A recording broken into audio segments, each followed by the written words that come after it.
Three deadly outlaws mocked a quiet stranger. Only one lived to tell what happened next. The first thing Cade Holt did when he rode into Harlan Creek was fire his gun into the air twice. Not because there was any threat, not because he needed to. He did it because the sound made people flinch, and he liked that. He liked the way a whole street could go quiet in half a second. He liked being the reason for the quiet. Ellis Marsh rode in behind him, laughing the way Ellis always laughed, too loud, too long, at nothing in particular. Frank Rourke came last, slow and deliberate, scanning doorways the way men scan doorways when they have learned, through hard experience, that doorways are where trouble comes from. Between the three of them, they had been through more towns than any of them could count. They all looked the same after a while. A dirt road, a saloon, a sheriff who either left town before sunset or deeply regretted staying. Harlan Creek was no different at first. The saloon was called the Dusty Boot, which was the kind of name that told you everything you needed to know about the ambition of the place. It had 6 tables, a bar made from 2 halves of a different bar that had never quite fit together right, and a bartender named George Aldwin who had learned long ago that his job was to pour drinks and ask no questions. George was good at his job. He poured. He asked nothing. When Cade Holt walked through the door and hit the frame with his shoulder and kept walking without looking back, George Aldwin set 3 glasses on the counter before they even sat down. Cade was the biggest of the 3. Not tall exactly, but wide in a way that made rooms feel smaller. He had a jaw that looked like it had been shaped by someone who was angry at the time, and eyes that were a pale, washed-out gray, the color of sky just before rain. He wore 2 guns, which was 1 more than most men wore and 2 more than most men needed. He had been called dangerous by people who knew what dangerous looked like, and he had never once disagreed. Ellis Marsh was thinner, quicker, and louder. He had a mustache he was proud of and a habit of slapping his knee when something amused him, whether or not anything amusing had actually happened. He was the kind of man who filled silences with noise the way some men fill holes with dirt, not because the noise meant anything, but because the silence made him uneasy. He had been riding with Cade for 4 years. He had never once asked where they were going. He simply went. Frank Rourke was the quiet one which people often mistook for the safe one. He wasn't. Frank had a stillness to him that was different from calm. It was the stillness of something that had made all its decisions already and was simply waiting for the right moment. He didn't talk much. When he did, people listened. Even Cade listened to Frank, though he would have denied it. They took the largest table, the one near the window, because Cade always took the largest table near the window. It was a habit. It was a statement. It said without words that the room now belonged to them, and everyone in it could feel free to adjust accordingly. The room adjusted. 3 men who had been playing cards quietly moved their game to a smaller table near the back. A traveling salesman who had been eating supper alone ate faster and left half of it. The 2 women who worked the evening shift at the Dusty Boot stayed behind the bar and found things to occupy their hands that kept them behind the bar. George Aldwin brought the drinks. No one said thank you. No one ever did. For a while it was just noise. Cade talking, Ellis laughing, Frank watching the door with those flat, patient eyes of his. The kind of evening that a town like Harlan Creek had learned to absorb and survive, the way skin absorbs a bruise, painful but temporary. You waited it out. You kept your head down. You counted the hours until morning. Then the door opened and a man walked in, and everything in the room shifted by one quiet, invisible degree. He was not a large man. He was not a small one. He was somewhere in between, the kind of build that doesn't announce itself. He wore trail clothes that had been washed enough times that the color had gone out of them, leaving something that was neither brown nor gray but somewhere between the two. His hat was plain. His boots were plain. His face was the kind of face you could look at for a full minute and find yourself unable to describe with any precision after, not because there was anything wrong with it, but because nothing about it reached out and grabbed you. It was simply a face, a man's face, the kind of face that existed in the background of things. He walked to the corner table, the one nobody took because it was near the back wall and far from the lamp, and the chair was slightly uneven. He sat down without checking the chair. He set his hat on the table beside him. He folded his hands together on the tabletop and looked at nothing in particular. George Aldwin came over. The man said something too quiet for the rest of the room to hear. George nodded and went back to the bar and came back with a glass of water. Just water. Cade Holt noticed this. He noticed most things, despite giving the impression of noticing nothing. He leaned back in his chair, which creaked under his weight, and tilted his head toward Ellis without looking at him. "Man ordered water," Cade said. Ellis looked over. "Just water." "Just water." Ellis slapped his knee. "Maybe he's a preacher." "He's not a preacher," Frank said quietly from behind his glass. He did not look up. Cade looked at Frank. "How do you know?" Frank said nothing. He lifted his drink and took a sip.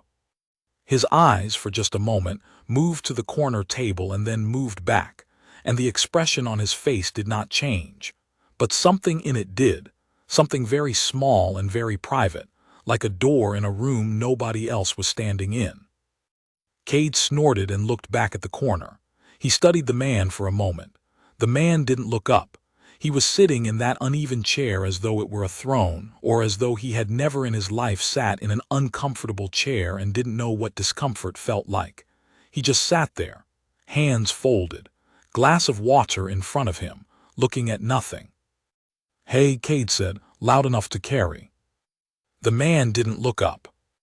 "Hey," Cade said again, louder. The room, which had been producing a cautious background murmur, went a degree quieter. Not silent. Just quieter. The man in the corner lifted his eyes. Not his head. Just his eyes. He looked at Cade the way you look at weather, acknowledging it, measuring it, feeling no particular need to have an opinion about it. Cade grinned. He had a grin that had nothing warm in it. "You look lost."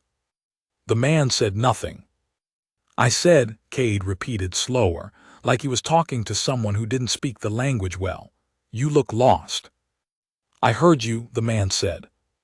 His voice was low, not soft exactly.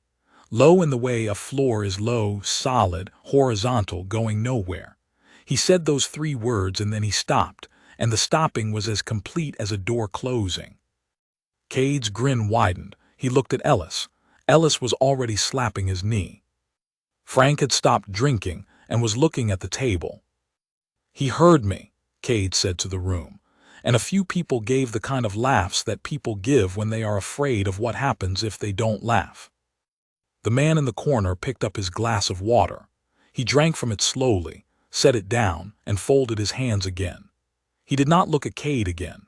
He did not look at Ellis or Frank. He returned to looking at nothing in that complete and unhurried way of his, as if the last 30 seconds had not happened, as if Cade Holt and his grin and his 2 guns were all simply weather that had already passed. Cade stared at him. This was the thing that nobody in the room could later explain well when asked about it. They could explain Cade's behavior. They could explain the escalation that followed, because escalation was something they understood. What they couldn't explain was the feeling that settled over the room in that particular moment, in the 3 or 4 seconds that Cade sat there staring at the corner table, and the man at the corner table simply did not react. It was not fear exactly, not the obvious kind. It was something closer to the feeling you get when you reach for a step in the dark and your foot comes down on something that isn't there. A wrongness. A gap where something solid was supposed to be. George Aldwin, behind the bar, found a glass to polish that he had already polished twice. The card players in the back had stopped playing cards. Ellis said something and laughed, breaking the moment open. Cade shook his head and turned back to his drink, and the room breathed again, carefully. But Frank Rourke, who had been watching the corner table since the man sat down, had not touched his drink in 4 minutes. He was still watching, not with hostility, with something that looked almost like recognition, though he had never seen this man before in his life, or had not seen his face before. There are men who leave marks in the world without ever announcing themselves, not marks made of noise, the other kind, the kind that stay. The evening wore on, the lamp burned, Ellis drank, Cade talked, Frank was quiet. And in the corner, the man with the plain face and the trail-worn clothes sat with his hands folded, his water half finished in front of him, and said absolutely nothing. Just before the hour turned, when the room had settled back into a cautious, watchful version of its normal self, the man in the corner did something that nobody noticed except George Aldwin, who was standing at the right angle. He looked at the back door, then the side window, then the front entrance. He did it once, quickly, the way a man checks a map he already has memorized, not because he needs to, but because the habit is older than the need. Then he looked down at his water again. George Aldwin set down his glass. He opened his mouth. He closed it again. He found something else to polish. The man at the corner table turned and looked at nobody in particular and said, in that low, level voice that carried just far enough, "I've been here before." Nobody asked what he meant. Nobody wanted to. The morning after brought the kind of quiet that Harlan Creek had learned to treat carefully, the way you treat a bruise you aren't sure how deep it goes. People moved through it on foot, early risers going about their business with their eyes doing subtle, sideways work, checking the saloon door, checking the hitching posts out front, noting who was there and who was not and what that meant. Word moved through a town like Harlan Creek the way water moves through old wood. You never saw it travel. You only saw where it arrived. By the time Clara Birch, who ran the dry goods store, opened her shutters at 7:30, she already knew that 3 men had come in the night before. She knew their names, or 2 of them. Cade Holt and Ellis Marsh were names that traveled ahead of them, the way bad weather travels. Cade Holt had last passed through a town called Redstone 2 months prior, and Redstone's deputy had retired directly after, not from age but from what he described to his wife as a change of philosophy about what a man should reasonably be expected to do for wages. Clara knew about the stranger too. That information had arrived differently, not as names and known histories but as a feeling. The man from the corner table, water, no food, corner seat, checked the exits. Ben Aldwin, George's younger brother, who sometimes helped at the bar on busy nights, had gone home and told his wife, Nell, about it at midnight. He'd done it while sitting on the edge of the bed with his boots still on, which was how Nell knew it was serious, because Ben never forgot to take his boots off. He sat there and described the man in the corner the way you describe something you saw from a distance that didn't make sense and still doesn't, even after you've slept on it. He didn't do anything, Ben told Nell. That's what I can't explain.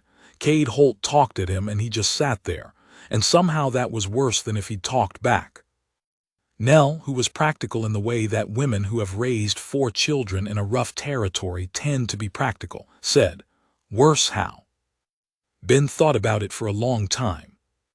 "Like the way it's worse when a dog doesn't bark," he said finally. When a dog barks, you know where the trouble is. When it doesn't bark, you don't know anything, and not knowing anything is worse. Nell turned down the lamp and said nothing else, but she was awake for a long time after. By morning, the town knew 2 things about the stranger in a loose, imprecise way, the kind of knowing that happens when no single person has all the information, but the information still finds its way into the air.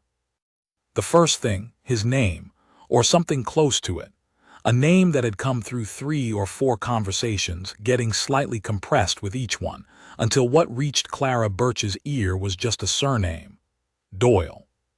She heard it from one of the women who had been behind the bar the night before, who had heard it from George Aldwin, who had read it, or believed he had read it, from something he did not specify and could not produce. The second thing, a place. The woman from the bar had said it to Clara in the particular voice people use for things they do not want to be held responsible for saying. Quiet, flat, looking slightly to the side. George said something about Ghost Canyon. Clara set down the bolt of fabric she was holding. Outside on the street, a wagon went past. A dog barked twice and stopped. A child called out for someone named Edna, and Edna answered from somewhere nearby. Clara picked up the fabric again. Ghost Canyon, she repeated, not a question, not a statement. Just the words, sitting in the air between them, the way words sit when there is no good place to put them. The woman said, I don't know anything about it. George barely said it.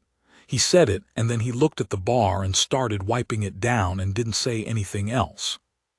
Do you know what happened there? No. Clara nodded slowly. She had been in this territory for 16 years. She had heard a great many things.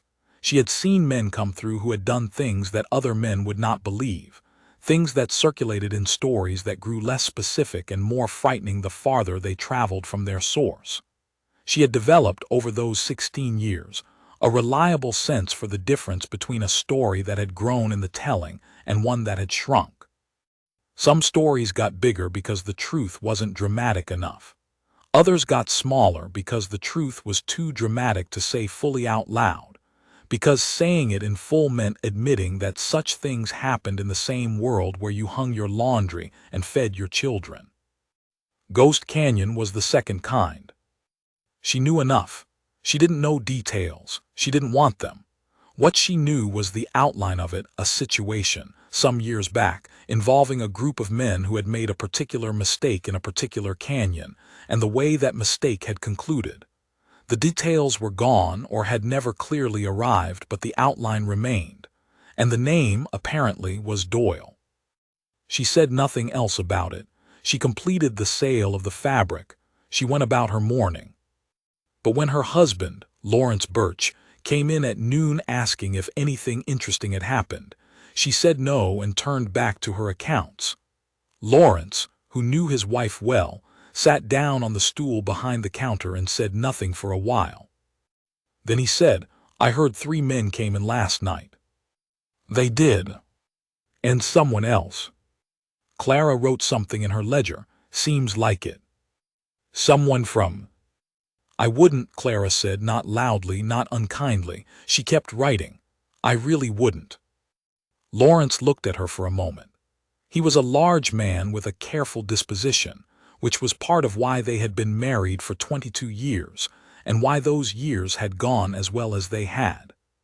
He read his wife the way a good carpenter reads wood, with patience and respect for what was underneath the surface. He said no more about it. Across town, near the livery stable, the deputy of Harlan Creek, a man named Peter Voss, was having a different morning. Peter was 34 years old, which was young for a deputy in the sense that he was still young enough to feel the gap between what the job required and what he could actually deliver. He had seen the stranger the night before, from the outside. He had been doing his rounds when he'd passed the saloon and glanced in through the window, the way he always did, cataloging the room. He'd seen Cade Holt and known, immediately, what the next 12 hours were likely to involve. He'd seen Ellis Marsh, and thought about going inside and thought about what that would accomplish and thought about his wife, Dorothy, and their daughter, Pearl, who was 2 years old, and had recently developed a habit of laughing at absolutely nothing, which was one of the best sounds Peter Voss had ever heard in his life. He had kept walking. He told himself it was strategy. Let them drink. Let them settle. Deal with whatever came in the morning in the daylight. This was not entirely a lie. But he also knew himself well enough to know that it was not entirely the truth. Now, standing behind the livery stable in the early morning, Peter Voss watched the stranger from a careful distance. The man named Doyle was standing near the back wall of the stable, close enough to the corner that he could see around it without being seen from the street. He wasn't doing anything threatening. He wasn't holding a weapon. He was simply standing in a particular way, with his weight distributed evenly and his hands loose at his sides, looking along the alley toward the main road. He had already checked the alley, the back entrance to the saloon, the gap between the feed store and the seamstress's building, the distance from the stable's side door to the street. Peter Voss knew what he was watching because he had been trained in a limited way to recognize it. It was threat assessment, not the panicky, reactive kind, not a man who was frightened and looking for a way out. It was the deliberate, methodical kind. The kind that happens before anything starts, not after.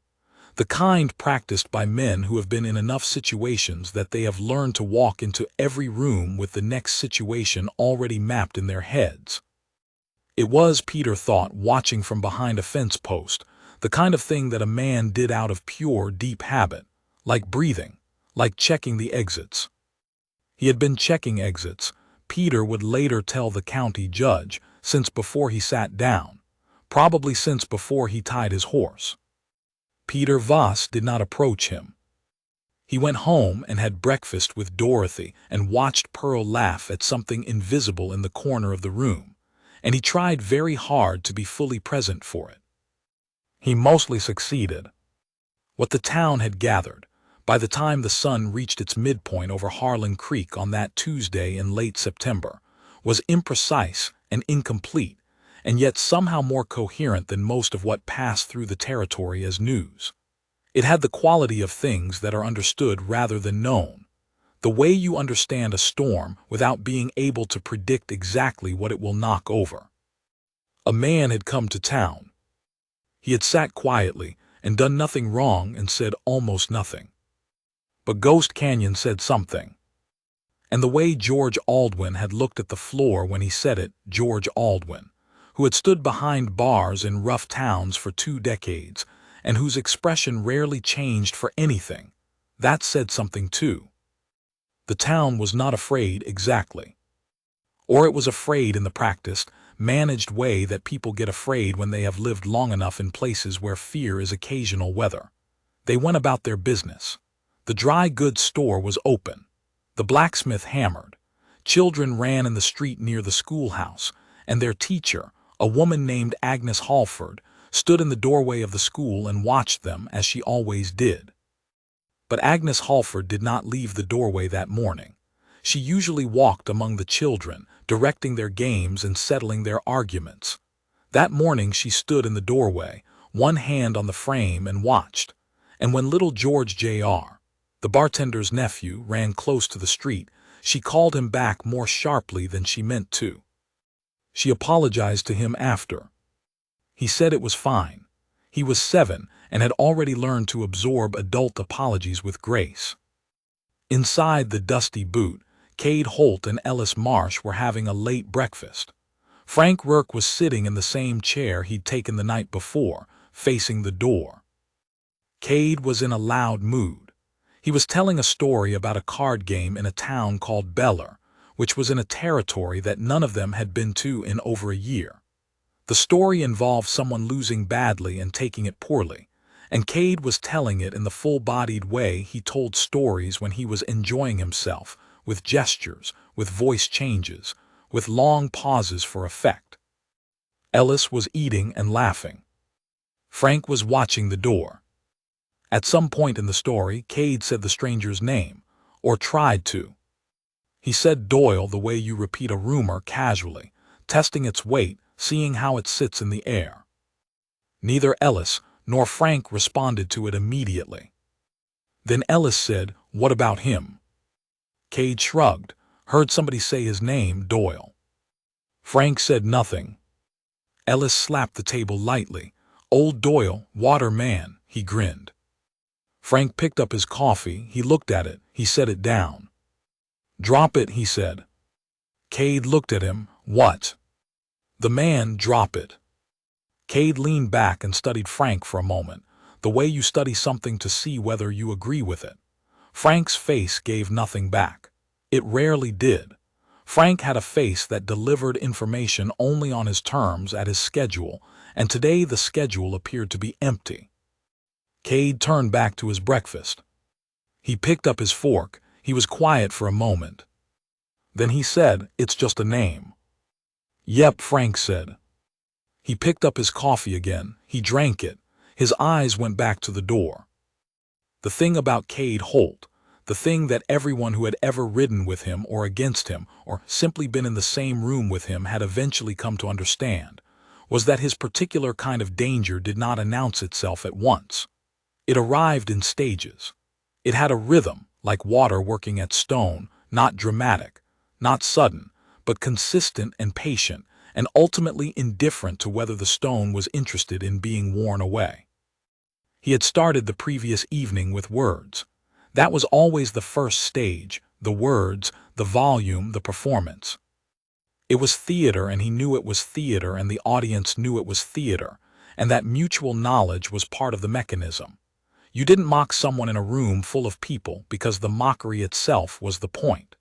You did it because the room was the audience, and the audience was the leverage, and the leverage was the message, which was, I can do this to you in front of everyone, and there is nothing you can do. That message had always landed before. He had sent it 100 times in 100 rooms, to 100 men who had either swallowed it quietly or pushed back in ways that confirmed the message even further. The ones who swallowed it went on to avoid him, which was the desired outcome. The ones who pushed back usually pushed in ways that Cade could handle, because the kind of man who pushed back loudly was the kind of man Cade understood. Loud was navigable. Loud had a shape. The man in the corner had received the message and done something with it that Cade had no experience of. He had simply not received it, not dismissed it, not refused it, not pretended not to receive it the way nervous men sometimes did, all stiff-necked pride that crumbled at the next step. He had simply been absent from the transaction. The message had arrived and found no one home, and Cade had spent the whole night, through sleep and coffee and a large breakfast that he had barely tasted, working on that puzzle without finding an edge to start from. This was how the second stage began. It began, as it often did, disguised as something lighter. Boredom, it might have looked like, from the outside. A restlessness. Cade finished his food and pushed the plate away and looked around the room with the expression of a man who has used up what a place had to offer and is looking for what comes next. He stood up, stretched, walked to the door of the dusty boot and leaned in the frame and looked at the main street of Harlan Creek, which was going about its Tuesday with the focused innocence of a town that wants very much not to be noticed. He saw Doyle. The man was coming out of the general store across the street, Clara Birch's Dry Goods. He was carrying something small, impossible to identify at the distance. He stepped off the boardwalk onto the street and walked in the direction of the livery stable. He walked the way he did everything else, evenly, without urgency, without the slightly exaggerated normalcy that men perform when they know they're being watched. He walked as though Cade Holt did not exist, which was a thing that very few men managed, because Cade Holt made his existence difficult to ignore. Cade watched him cross the street. He watched him enter the alley beside the livery stable. He turned back into the saloon. Ellis was finishing the last of his coffee. Frank was still in the same position, facing the door, and when Cade came back in from the doorway, Frank's eyes moved to him, read his expression in about 1 second, and looked away again with the particular stillness of a man who has said his piece and knows that saying it again will accomplish nothing. "Going to step out," Cade said, "to the room in general." Ellis stood up immediately. That was Ellis, always ready for whatever came next, no matter what the next was, because Ellis had never particularly required things to be a good idea before he participated in them. Frank did not move. Cade looked at him. "You coming?" Frank looked at the table for a moment. Then he stood up slowly, the way a man stands when he is not sure he's making the right decision and is not sure what the right decision even is. He put on his hat. He followed them out. The livery stable was at the far end of the main street, past the seamstress and the blacksmith, and the small building that served as Harlan Creek's post office, and also, on Wednesdays, its courthouse. The street was not long.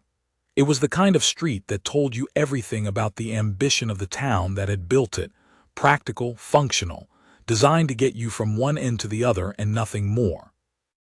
Doyle was inside the stable when they found him.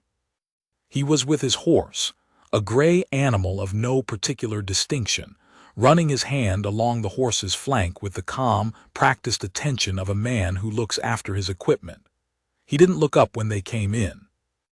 The stable had that particular quality of all stables: the smell of hay and animals, the slanted light coming through the gaps in the wall planking, the sense of being in a space designed for something other than people, where people were merely visitors. Cade walked to the center of the space. He stopped. He put his thumbs in his belt in the way he did when he wanted his hands near his guns without appearing to want his hands near his guns. "Nice horse," he said. Doyle ran his hand along the horse's side. He said nothing. "I said nice horse." "I heard you," Doyle said. He said it the same way he'd said it the night before. 3 words, complete, closed. Cade's jaw tightened barely by a fraction. Ellis, standing just behind and to the left, had gone unusually quiet. Frank had stopped just inside the door of the stable and had not moved further in. He was standing where the light was, with his hands loose at his sides. "You're not very friendly," Cade said. Doyle checked the horse's front leg. He ran his hand down it, feeling. He straightened. "No," he said, "I'm not." This was more than he had said the night before, and it landed differently than Cade expected. There was no apology in it, no aggression either.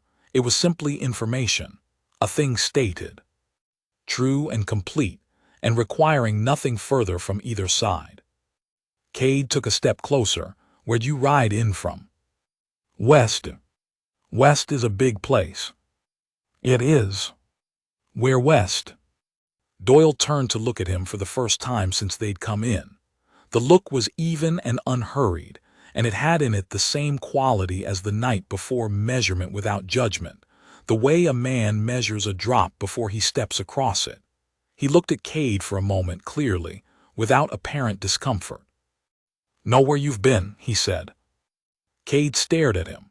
Behind Cade, Ellis made a sound, half amused and half uncertain, a sound that was waiting to be resolved into one thing or the other depending on how the next 30 seconds went. "You know what I think," Cade said. Doyle turned back to his horse. Cade's voice went harder, the warmth dropping out of it like a stone dropping into water. "I think you're the kind of man who needs someone to teach him some manners." The stable was very quiet. The horse moved its weight slightly, making a low sound in its throat. Doyle did not respond. He was checking the saddle now, running his fingers along the straps. Cade reached over and took Doyle's hat from the peg on the stable wall where it had been hanging and held it out to one side, and let it drop into the hay. He waited. Doyle looked at the hat. He looked at where it had been. He looked at Cade. Then he bent down and picked up the hat and set it back on the peg and went back to checking the saddle. The air in the stable changed temperature, or seemed to. Ellis had gone completely silent. Frank was still and watching, and something in the way Frank was watching, not tense, not ready, but almost sorrowful in a limited, closed-off way, was something that Ellis would think about later, much later, and not understand. Cade stepped forward and put his hand on the horse's bridle and pulled the horse's head around and then unhooked the bridle from the post and let the horse go loose, and the horse shifted and moved toward the open end of the stable and then out into the alley. Now Doyle turned. He turned all the way this time, not just his eyes, and he looked at Cade fully, and what was in his face was not anger, was not fear, was not the bright, hot humiliation that Cade had produced in other men and knew how to read. It was something considerably quieter and considerably harder to name. Cade held that look for a moment. He did not take a step back, but he stopped moving forward. Doyle walked past him, close enough that Cade could have reached out and touched him, and went to the end of the stable and went out after his horse. They heard him in the alley, speaking to the animal in a low voice, bringing it back. The three of them stood in the stable. Ellis said, "What are you going to?" "Quiet," Frank said, "just the one word." Ellis went quiet. Cade stood in the center of the space with his thumbs in his belt, and his jaw was doing the thing it did when something was working in him that had not resolved yet, when the machinery of his temper was turning without having found what it was turning toward. He was looking at the place where Doyle had been standing. Outside in the alley, Doyle brought the horse back and retied it. They heard the sounds of it, the horse's movement, the quiet voice, the buckle of the tie. Then silence. Then footsteps, calm and even, moving away. Cade stood there a moment longer. Then he said, in a voice that was very quiet for him, so quiet that it almost did not sound like him, "Tonight." Ellis looked at him. "Tonight what?" Cade walked to the stable door and looked out into the empty alley. "Tonight," he said again. Frank looked at the ground. He put his hat on. He walked out of the stable into the daylight without another word, and he stood there in the street for a long moment, in the good, clean September light, with his eyes closed, like a man trying to remember something important that he already knows he is going to forget. What Ellis Marsh could account for, in the days and weeks that followed, he accounted for carefully and truthfully, in the particular way that fear produces honesty in men who have not historically been honest. He had spent years constructing a version of himself that was useful in certain situations and comfortable to live inside. And the night of the 23rd of September in Harlan Creek had removed that constructed version of Ellis Marsh the way weather removes paint, not all at once, but completely, and down to the bare surface underneath. He was on his cot. He had been on his cot since roughly 9 in the evening, which was early for Ellis, who was not a man with regular habits. He had told himself he was tired. He had told himself he had drunk enough and there was nothing to stay up for. He had a bourbon, which he did not finish. He lay on his back in the room above the dusty boot and stared at the ceiling and listened to the building settle around him. He heard Cade leave at about midnight. He knew it was Cade from the weight of the footsteps in the corridor outside his room. Cade walked with a particular heaviness, heel first, like a man who has never needed to be quiet about his presence. The footsteps went down the corridor, and then down the stairs, and then there was the creak of the back door, and then nothing. Ellis stared at the ceiling. He thought about following. He ran the thought through his head a few times, from different angles, the way you turn something in your hands looking for the handle. He was good in difficult situations. He had been in enough of them to know what he was capable of and what he was not. He and Cade had been in tight places before and come out the other side. But there was something different about this particular tight place, and Ellis could feel it in the way you feel a change in the air before a storm. Not the wind, not the clouds, just the pressure. Just the sense that the atmosphere has made a decision and has not yet shared it with you. He stayed on his cot. 20 minutes later he heard Frank. Frank moved differently in the corridor, much quieter, each footstep placed, though not in a way that sounded deliberately careful, more in the way of a man whose default was quiet. Frank's footsteps went the same way Cade's had gone, back of the building, stairs, door. Then it was just the building and the night and Ellis Marsh on his cot with his boots on, because he had been wearing his boots since he lay down and had not thought to take them off. The room had 2 windows. One faced the street. One faced the alley at the back of the building.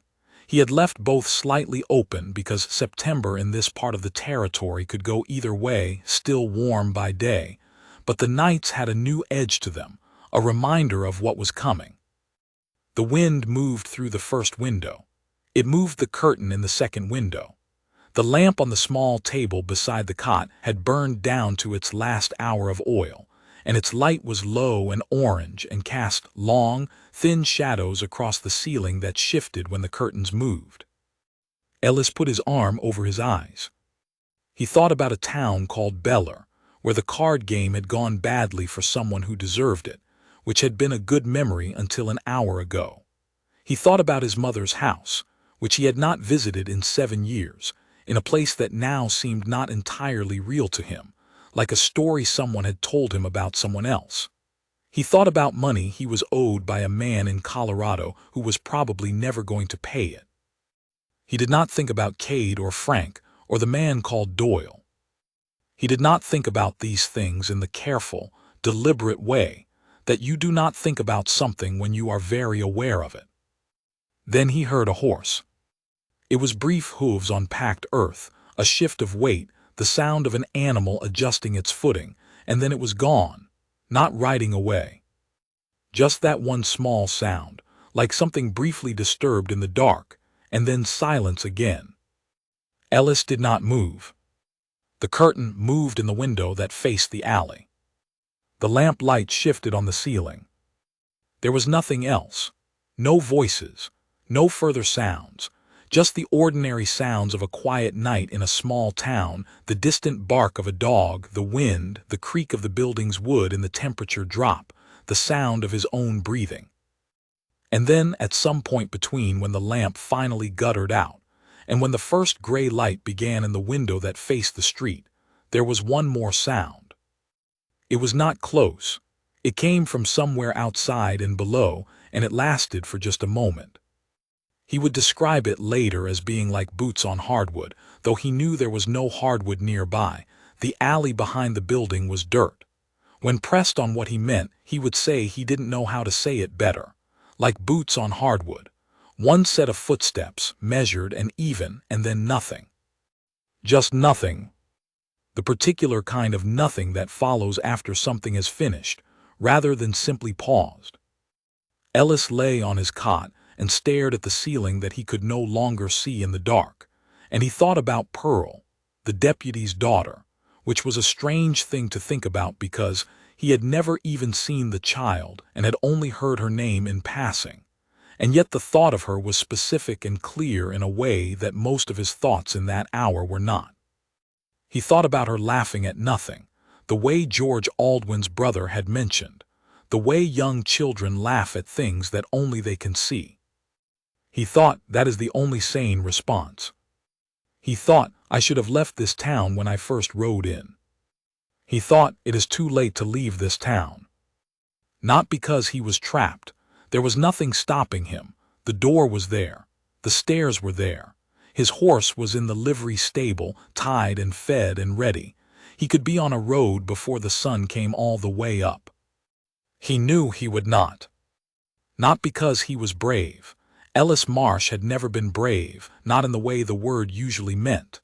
What he was when he was at his best was resourceful, adaptive, good at reading a room and figuring out the angle. There was no angle here. That was the thing. That was what he had understood since the moment in the stable when he had watched Cade's face and seen something in it that he had never seen in 4 years of riding with the man. Not fear, exactly. The word wasn't right. Something adjacent to fear, something that fear was made of before it became the named thing. He had seen it and he had not known what to do with it. And now it was midnight and then it was deeper than midnight, and the lamp was out and both of his partners were somewhere in the dark outside, and he was on his cot with his boots on, listening to nothing. He pulled the blanket up. He was 41 years old. He had done things he would not name in daylight. He had been in rooms where outcomes were decided quickly, and he had been on the right side of those outcomes often enough to be here in this cot, in this room, in this town. He pulled the blanket to his chin. He did not sleep. The light came eventually, the way it always does, without being invited, without asking if you were ready. It started as the faintest gray in the window that faced the street, a suggestion more than a light, something that said day without yet being day. Ellis watched it arrive. He watched the ceiling take shape again as the room filled slowly and the shadows pulled back to the corners. He lay there until the light was full enough. Then he sat up, he put his feet on the floor. He sat on the edge of the cot for a moment, with his hands on his knees, looking at the wall. Then he put his hat on and went downstairs. The dusty boot was empty. The chairs were still where they had been the night before, most of them tucked under their tables. Someone had stacked the glasses behind the bar. The morning smelled of old wood and cold air from the open window by the kitchen. Ellis walked through to the back door. He stood in the doorway. He looked at the alley. He looked at it for a long time. The things he saw in that alley, the precise details of what had happened there in the hours before dawn, he would give only once, to the county judge, in a deposition that the judge would read 3 times and then fold and place in a drawer and not refer to again in open court. What Ellis Marsh said in that room, to that judge on a morning in early October, was limited to the following, recorded in the neat hand of Gerald Purvis, court recorder, who had been taking down testimony for 19 years and who would later say to his wife that this was the strangest thing he had ever written. The judge asked him first if he had slept through the night. Ellis said no. The judge asked him what he had heard. Ellis told him about the horse, the footsteps, the sound like boots on hardwood where there was no hardwood. The judge asked him what he had seen in the morning. Ellis looked at the table for a moment. Then he said, "I saw that Cade didn't come back, and Frank didn't come back." The judge asked him if he could describe what he had found in the alley. Ellis said he would rather not describe it in detail. He said it with the calm of a man who had made peace with a particular decision and was going to hold to it. The judge did not press him. The deposition noted this as an agreement between the court and the witness. Ellis described the alley in the minimum terms required for the record. The judge asked him if the man called Doyle had been there when he went out. No, Ellis said. Was his horse at the livery? A pause. Gerald Purvis noted. Witness appeared to consider. No, Ellis said. The judge asked where Ellis thought Doyle had gone. Ellis looked at the table again, then at the window, then at the judge. I don't know, he said. Away, that's all I could say, away. The judge asked if Ellis could identify Doyle in any specific terms, height, weight, any distinguishing features. Ellis was quiet for a long time. Then he said, "You could look at him for an hour and not be able to describe him after.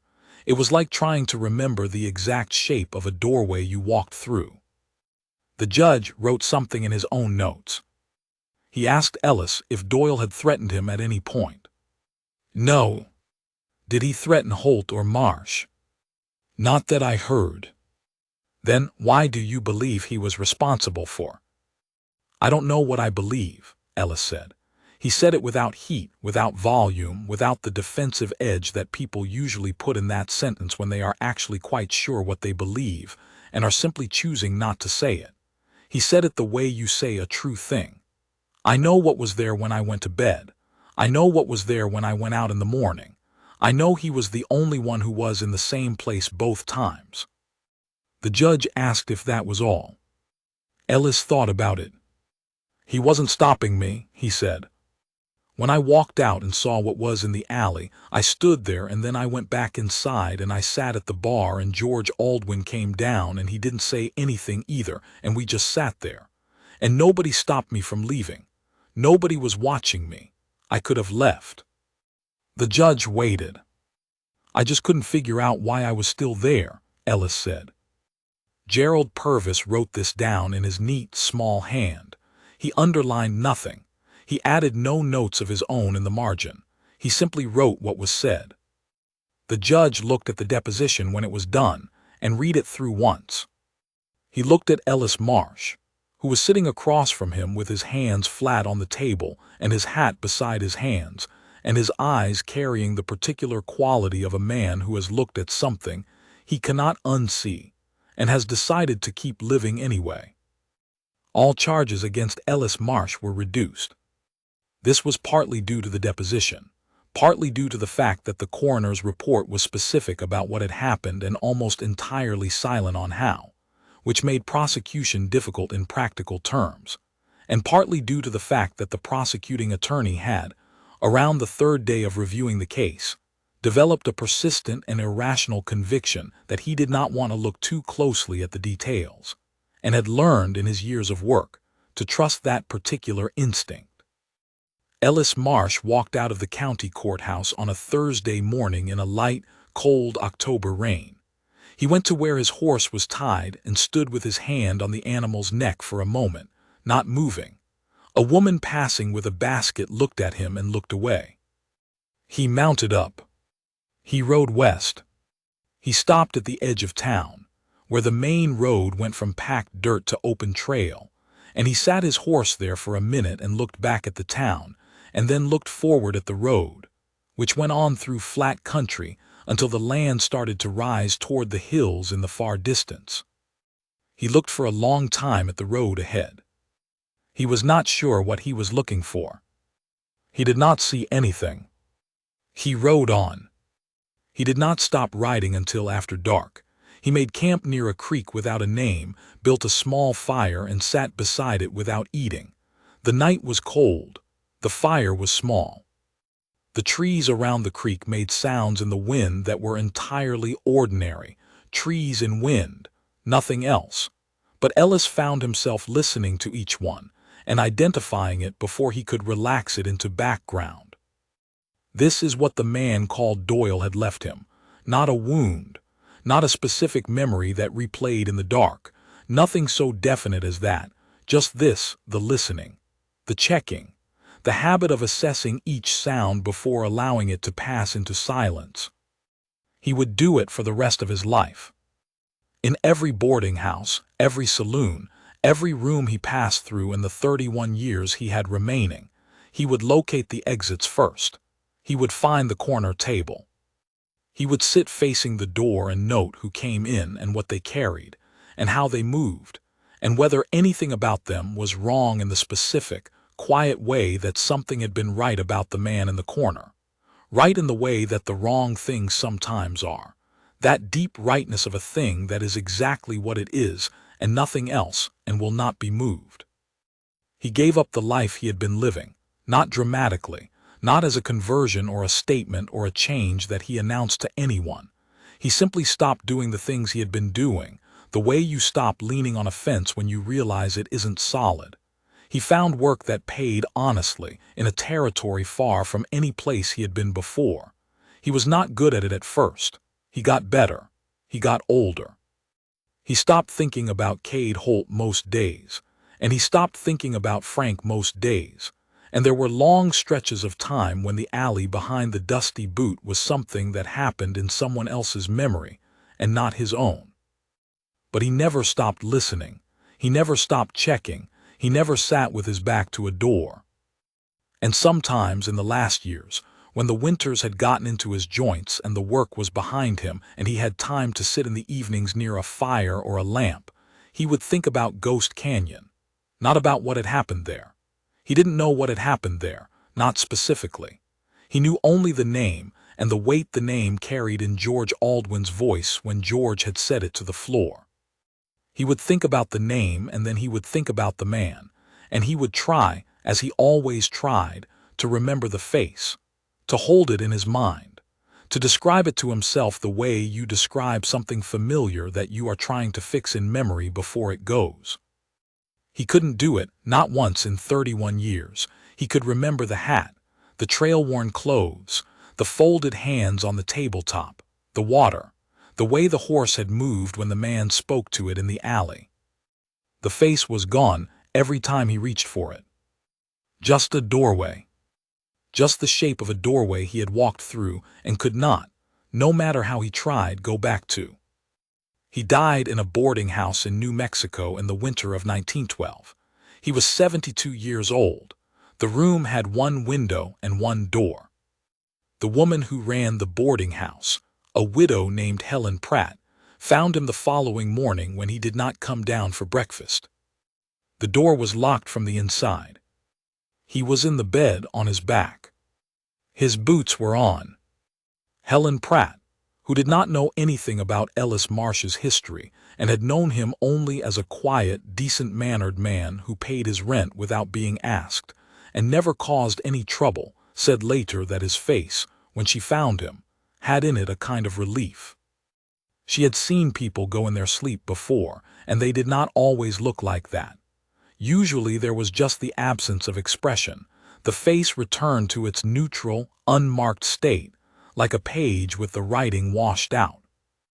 Ellis Marsh's face, she said, had something more than that. He looked like a man who had, at the very end, recognized something. Like a man who had spent a long time waiting to see a thing again and had finally seen it, and found it to be exactly what he had remembered, which was nothing he could describe, but which was unmistakably real. Helen Pratt folded his hands on the blanket and sat with him for a moment before going downstairs. She was not a sentimental woman. She did not weep. She sat with him because it seemed like the right thing, and then she went and did what needed to be done. Outside, the day was clear and cold, the kind of cold that makes everything sharp and exact. The mountains to the north were white at their tops. The street below the window was quiet in the early hour. A dog sat in a doorway across the way, looking at nothing. The world continued as it does. Without explanation. Without apology. Just continuing.